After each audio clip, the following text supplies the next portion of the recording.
So the question is, who is the doer? All spiritual teachings say, I am not the doer. Then the example, one example is taken. For example, Ravana kidnapped Sita.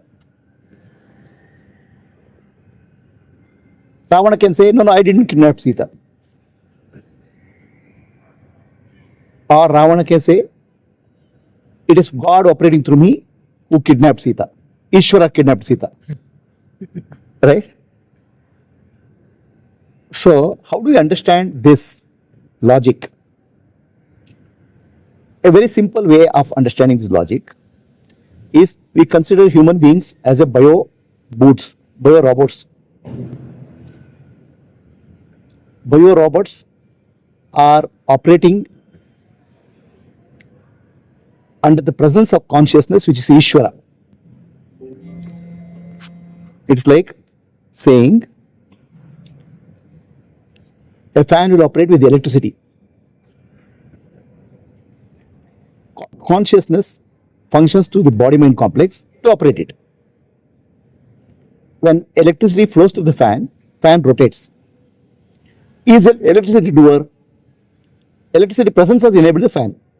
Is the fan doer? No.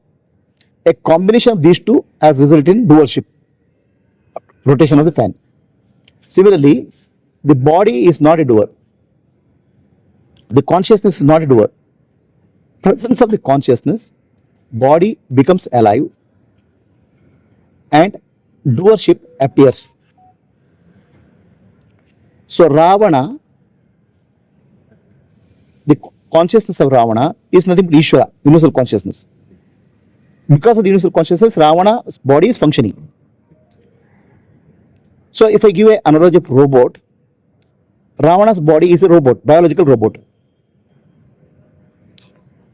Now, if you really understand the truth, Ravana understands the truth that I am not the doer.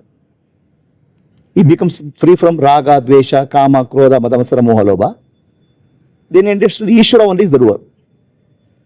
Ishvara's presence is only making it happen. So then what happens? Through that body-mind complex, which is become free from ego, universal consciousness operates. Ishvara operates. Lot of acts of love and compassion happen through the body-mind complex. Still there is no doer. So what has happened is, the bio-robot called Ravana has a program of what he calls I, me, mine. Ahankara, mamakara program is there. This program is like a virus. It has taken over the robot. The robot has gone rogue. So it's no longer working as per the will of Ishvara, consciousness. It uses the consciousness, but it is its own story to tell, its own story creation. So Ravana feels that I am the only doer. The bio-robot feels I am the doer. Because it's operating with the influence of tamoguna or rajoguna, it has not come to sattva-guna. So now, when you execute the program called I am the doer, the virus, it creates more memories of I, me, mine. I am successful. I have to kidnap Sita. Okay, those programs are created by a rogue program, a virus, which has gone into biological robot called Ravana. So this virus is called ego, and this virus, as long as it's there, it keep on creating its own programs. It has a sense of free will. I am the doer. And because there is a sense of free will, I am the doer, there is a karma also. Karma and karma phala also. So that's why somebody asked Ramakrishna Paramahamsa, you say God is the only doer. Okay, then why there is evil in the world? So Ramakrishna Paramahamsa says, God has given, the human being, the beings are there. God gives a sense of free will. Okay, because each person feels independent, identify with the body and mind complex. In that sense of free will, he will perform actions, and God also puts a checks and bounds. The karma and karma phala are the checks and bounds for individual free will. Now, if the man realizes that I am not the doer, then there is no question of ego operating. The virus is not operating. When the virus is not operating, that body-mind complex under influence works under the influence of Ishvara, and the mind will be full of Sattva-guna, purity and clarity. So there is no question of individual doership. In that sense, all actions done by that body-mind complex will be in tune with the dharma. Even in this case, Ishvara is not the doer. Universal consciousness is not the doer. Universal consciousness presence has enabled the Sattva Guna quality of that being, and actions performed are in tune with dharma.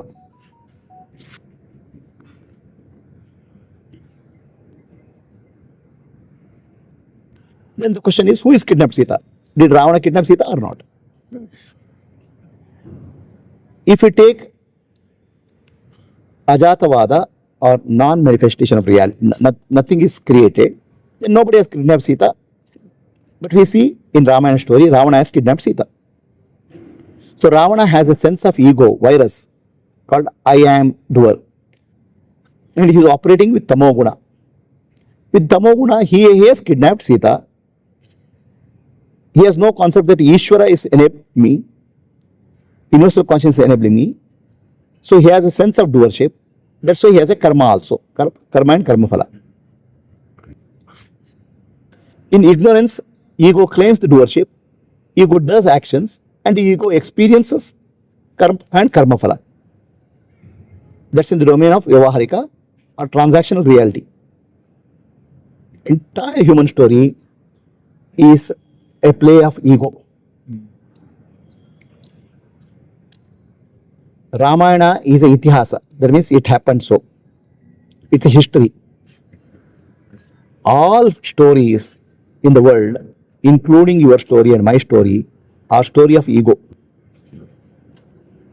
Ego possesses the body. Ego works under the power of consciousness, Ishvara, but ignores Ishvara and claims I am the doer.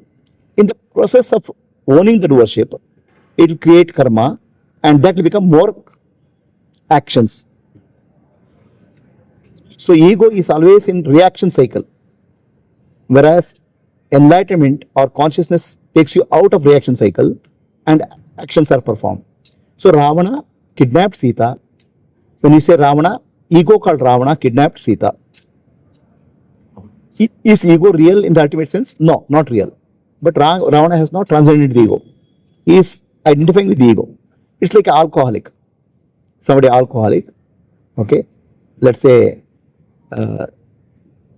Duma is alcoholic. Rama drinks alcohol and he becomes Duma. So Duma kidnaps somebody. Did he kidnap somebody? Yes. Under the influence of alcohol, he kidnapped. Okay. But Rama is pure. He is not alcoholic. So did Rama kidnap Sita? No. Rama kidnapped anybody? No. Duma under the influence of alcohol did it. Like that, all human beings under the influence of ego do something. But really as the self, they are not doers. They are not doer as self. Ego is powered by consciousness, Sakshi, Ishvara, and it creates its own world, independent of ego, independent of Ishvara. Thinks that I am the doer, I am the enjoyer, I am the knower. It lives in illusion. It derives power from Ishvara.